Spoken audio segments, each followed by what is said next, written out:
In the night at 12:47, we got hit by a horrific earthquake. The whole apartment was shaking, so we directly ran out of the apartment. We will show you what happened to us in that severe earthquake, how we reacted, and in the end also our learnings from that situation. And hopefully you can also take some learnings out of that for your next trips. We got hit by a horrific earthquake. The whole apartment was shaking, so we directly ran out of the apartment.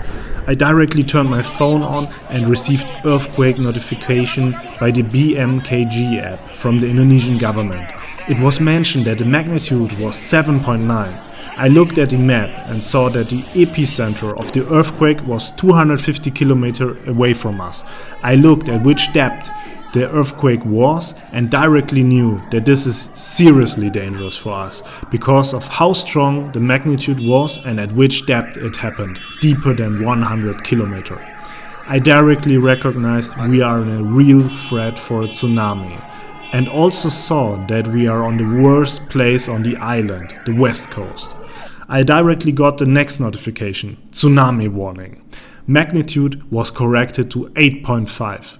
I directly spoke with our Indonesian neighbors as I saw them preparing their motorbike to escape. In the meantime, I got sent a picture from an Indonesian friend, tsunami warning, also broadcasted in the Indonesian television. So it was really serious. So we took our most important things with us, jumped on the motorbike and drove together with the Indonesian couple to the highest point of the island. Many people drove also with us away from the beach. I mean, our guest house was literally 20 meters away from the beach. The earthquake, which woke us up, I would say felt like a magnitude 5 earthquake, so quite strong. It was my second earthquake which I witnessed in Indonesia. The first one was in Lombok 2018. We were waiting 3 hours on the hill, hoping that nothing will happen to this beautiful island and all the people living here. I calculated that 20 minutes after the earthquake has happened, the tsunami would have already arrived. In the meantime, I saw on Twitter that people even in Australia felt the earthquake and recorded videos with shaking houses. Too crazy. At 4 in the morning, we drove back to our resort before we checked the beach to see that the water has not retreated. We tried to sleep, but it was really hard to just shut an eye. We all knew that we have been really lucky. You remember our starting video of Pulau K as we were walking to the beach? I would never thought that this sign evacuation route would needed to be used. Only big disadvantage, there were no sirens going on and no warnings via speakers sent out. Quite shocking for me. Luckily everything went good. As this quite dangerous situation happened to us, we really reflected the situation and we wanted to give you some essential tips and recommendations, so our learnings from that situation. Maybe that's nothing new for you, but perhaps it's exaggerated in your sense, it could be, but we really want to point this out and here are our 6 learnings.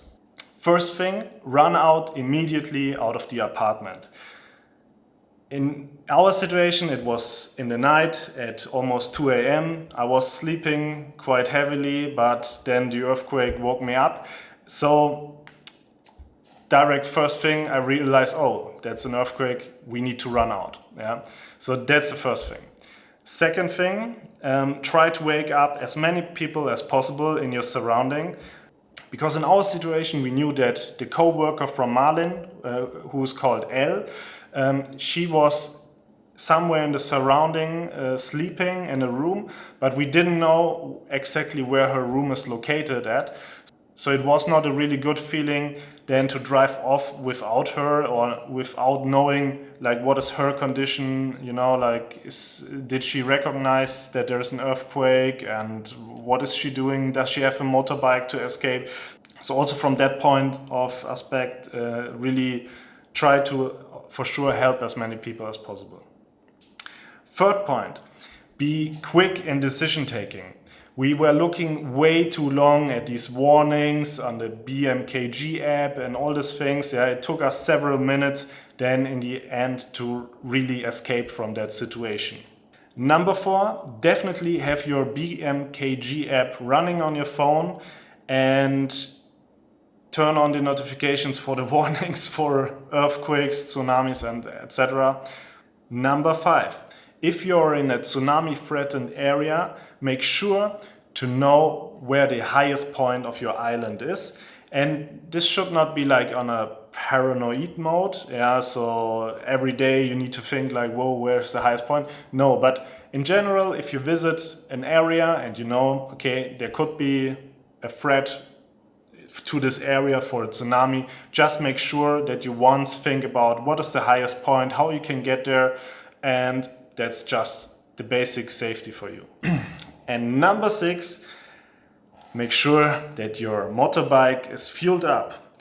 Normally I'm a guy who really doesn't like to have an empty fuel. Yeah, I really like that my fuel is full. Yeah, especially at that day, we did a long tour and then it was already quite late in the evening, and then I was thinking, oh, okay, I saw on my motorbike there was only 1 bar left, so we were already running on emergency fuel, and I was thinking, like, come on, we don't need to fuel now, I'm tired, you know, and next morning there are these little gas stations where they have these plastic bottles with the fuel in, so that we can get some gasoline. And then I felt like, okay, let's do it tomorrow morning.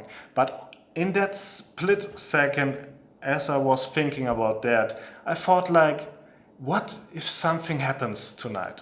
And honestly, this was really my thought. Yeah, I really thought, what if something happens this night and we need to drive off?